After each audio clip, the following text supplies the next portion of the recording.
Fairview? Hindi po, galing kami Trinoma. I'm sorry. I'm really sorry. It's fine. Galing po kami ng Trinoma. So, yung story kasi, very unique siya. Ewan ko lang sa mga other yung nag-confess before. Tapos, kasi that's the first time that I did that din naman. So, sobrang lambing ko po sa kanya para lang kumalma yung mainit ng ulo. Yun. Tapos po, hanggang sa dumating na pinaglaruan ko siya. Pinaglaruan ko po siya. Ginawa mo siyang toy doll. Halika! Hindi, ribonan kita. Opo. Ganon? Tapos po, Papa Jack, hindi naman po. Tapos po, Teka muna! Ano? Kung makatawa ka ba, ang laki na bibig mo! Parang kasi yung telepono sa'yo. Kung Para ka namang kilometer 3 na marathon yan, te. Ang gara mo naman si kausap, Papa Jack. Nagkuwento pa nga ako eh. Teka lang, gano'ng katagal na kayo ng jowa mo? 6 years. 6 years! Opo.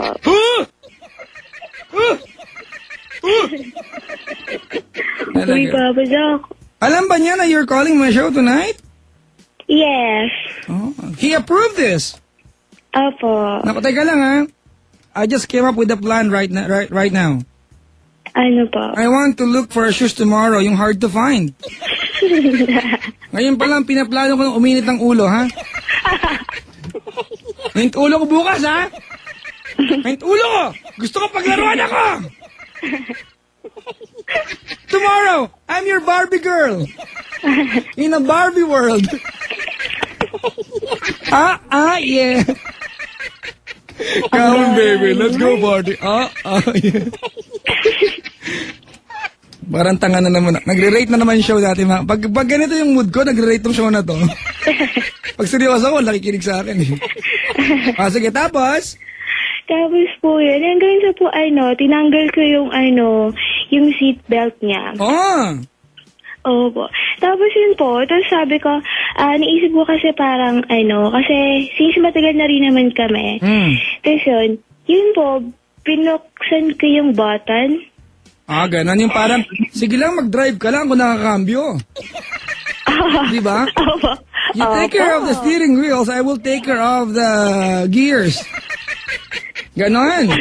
Opo. Tapos habang kumakambyo siya, Papa Jack, may kinakambyo din ako. Wow, okay yan ha. Dual suspension ha. Oo, ganun talaga. Ang tawag, mga kaibigan, may tawag sa coaching ganyan yung makina, yung mga double overhead cam. Dalawang cam? DOHC man. Ayun po. Tapos I know. Tapos napansin ko sa kanya, medyo lumalamig na yung ulo niya, yung ginagawa ko yun. Kaya lang, ang mali kasi doon, bumibilis yung takbo niya. Kasi diba 60 lang siya sa Commonwealth, bumibilis. Tapos hanggang sa Papa Jack, hanggang sa hindi niya na nakayanan. Ayun po. Yung speed? yung bilis ng cambio ka, Papa Jack, parang ganun. Anong gear ka na? Yung mga tipong Tama na, nasa 8 gear na ako. Nag-invento na ako ng cambio dito. Tapos? Hindi, Papa Jack, parang minamassage ko lang something ganon. Tapos po, tapos hindi niya na nakayanan. So, binisan niya yung takbo niya. Tapos nagpapunta sa may Ever. Tapos nagpark kami sa may Ever. fever, sa pagpark namin sa Ever, ayun po, parang alam mo yung Papa Jack, yung parang sobrang, ang tawag dito? Hindi ko alam, wala ako dyan. Hindi ko alam. Ikaw magkwento sa akin. Huwag mong tanong sa akin yan kasi hindi nyo ako kasama. Andito, sa bahay ako noon. Tapos? Palsak naman eh. Tapos po, ayun, sobrang na-excite na kaming dalawa. Awesome. Nagawin yung something yun. Oo. Tapos pagdating dun sa may Ever, pag-park niya, Papa Jack, tinakpan niya lahat ng yung sa car. May dala kayong pantakip. You're so ready. Oh my God. Hindi mo, Papa Jack. Kasi pag-usapan namin kasi first time na namin gagawin yun hindi naman siya public siguro, pero yung thought na may makakakita sa'yo, may makakahuli sa'yo, it is sort of like exciting, di ba? Is it really exciting? Oh my God! Oo, sobra. Sobrang exciting siya. Huh? Really? Siyempre, kung I hindi mo pa didn't kami know makakita. that. I should have figured that out a long time ago. Gara mo. Nakakain ako ng baklang bacon kanina, ba't ba? Tapos yun, Papa Jack, tinakpan niya yung mga yung sa, ang tawag dito, Ewan yung ko, window. wala nga ako dyan eh. Ba't Tinakpan niya yung window, Papa Jack. Pinakpan niya yung window. Tapos, ayun, pagkatakpan niya yung window. Naglaro kayo ng galaga. Oo, sa'yo yung joystick, akin yung button, ha? Tirahin mo mga play. Ayan yung mga play. Ay, stage 2 na! Lumang laro, galaga. Kainis. Ang garo. O, tapos? Tapos po, ang tawag dito. Ayun, Papa Jack, sorry, may nakalimutan ako. Kasi nung, on the way na pala kami, bigla akong sumakay sa kanya. Sumakay ba? Bakit? Oo, sumakay. Kotse na ba siya? Well, nagdadrive siya. Ako na ang bagong Babylos. Papa Jack! Ayun, sumakay na ako sa kanya habang nagdadrive siya. Kaya napabilis yung takbo niya. Tapos nag-park na kami doon sa may Ever. Tapos, may security guard kasi doon. Kaya tinakpan niya yung mga window. Pinsan ko yan, Ha? Pinsan ko yung guard mo. Kakausapin ko siya. Ano sabi ng guard? Wala naman po. Muntik lang kaming mahuli. Diba? Ma'am, illegal parking po dito. O, hindi naman po illegal parking doon, Papa Zach. Sorry. O, tapos? Tapos po, ayun, pagtakip niya ng mga window, ayun po, we are so wild. Wow, you became wild animals, di ba? Oo, parang ganun, Papa Jack. You are the hyena. Hindi kasi, Papa Jack, iba kasi nalagay yung thought kapag mahuhuli ka. So, parang yung alam mo yung excitement. I don't know. Okay. Thank you for confirming. Ayun. Never thought of it. Ano, Papa Jack? Wala naman. Yung nabasa ko lang yung English na yan. Huwag nang paul pa magkawala ng pronunciation. Hindi naman eh. Tapos po, ayun. Opo, ayun. Tapos hindi na siya nakapagpigil, Papa Jack. Sobrang, alam mo yun, nagkapasa-pasa yung katawan ko dahil sa ginawa niya. Oo, kaya pala mukhang may black eye ka sa picture mo, oh. Ay, Papa Jack. Wala ba? Okay. So, wala naman akong black eye dyan. ang ganda pala tayo kulay ng pisngi. Wala ko sinapak to. Ayun po, Papa Jack. Tapos, ang tawag, hindi ko kasi alam kung anong term sasabihin ko, Papa Jack, dun eh. Teka lang, ha? Oo. Term? Oo. Anong gusto mo? Scientific ba yan? Scientific name? O matipong bala generic name? Ayaw ko sa'yo, Papa Jack. Hindi nga, tapos, yun po, tapos yun, may galing into wild hanggang sa, anong tawag dito, hanggang sa naging silhouette na kaming dalawa. Bet mo yun. Silhouette? Oo, Papa Jack. Grabe.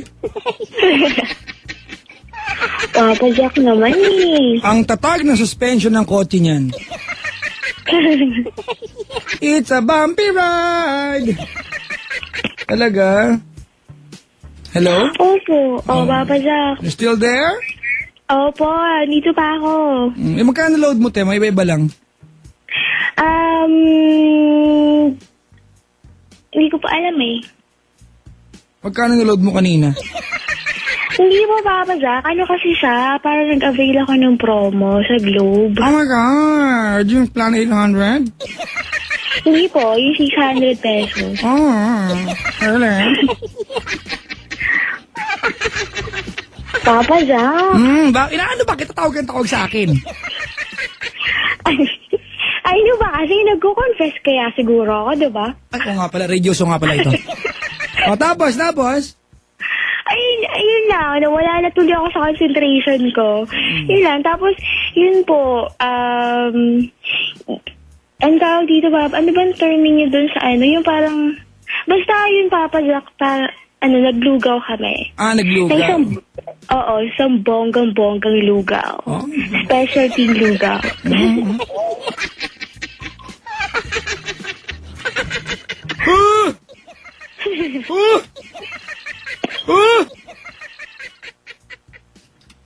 Papa Jack, hala. Ang gara. Wala na ba kita? Diba? Nagre-react lang ako. Okay. So, nakabili ba kayo ng shoes? Yun lang gusto ko malaman dito eh. Tapos, yun nga yun, Papa Jack, yung pinaka-highlight Oh. diba? Tapos after nun, sobrang, alam mo yung parang nakangiti na siya, tapos ang limig-limig na ng ulo niya. Tapos paglabas namin, yung guard nasa likod ng sasakyan. Ang ginagawa doon? Ay, ewan ko po. Siguro nakaramdam siya ng something kasi, tapos yung very careful kaming dalawa kasi baka makita na parang gumagalaw-galaw yung sasakyan. Kaya super careful kami. Napaka-slow mo namin dalawa ng time na yun, Papa Jack. Kaya sobrang parang kung lugaw siya, specialty lugaw siya. Oo, very special na lugaw.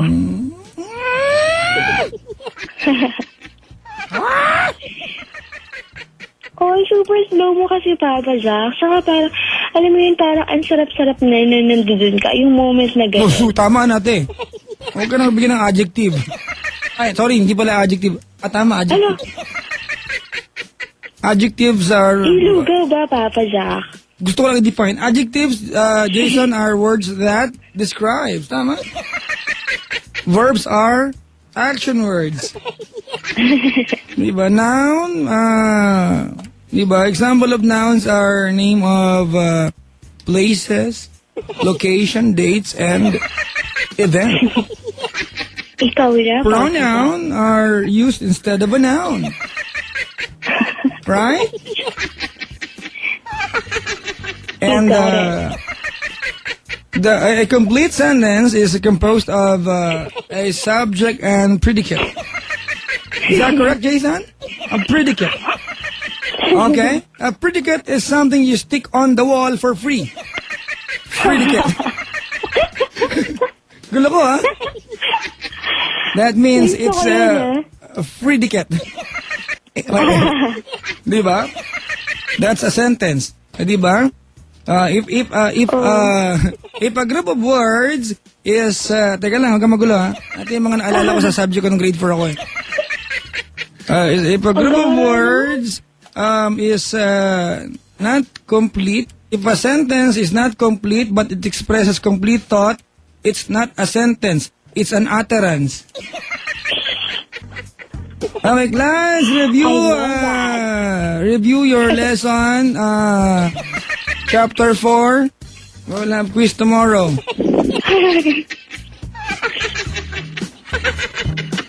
You will define predicate.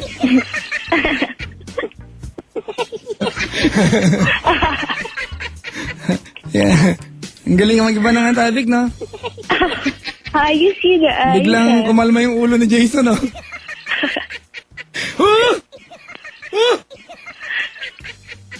Ay. Kaya lang ha, nagdilim yung paningin ko. Ano? Nagdilim yung paningin ko, bakit ba? Bakit po? Patay yung ilaw eh. Alright. Your boyfriend is tuned in right now. Ano po? Is your boyfriend tuned in right now? Ay, hindi po. Nasa Italy po siya. I know. I see your boyfriend. Yeah. Ay, Papa Jack. By the way, your boyfriend is a good-looking fella. I can see him, trying to bring home the Leaning Tower of Giza.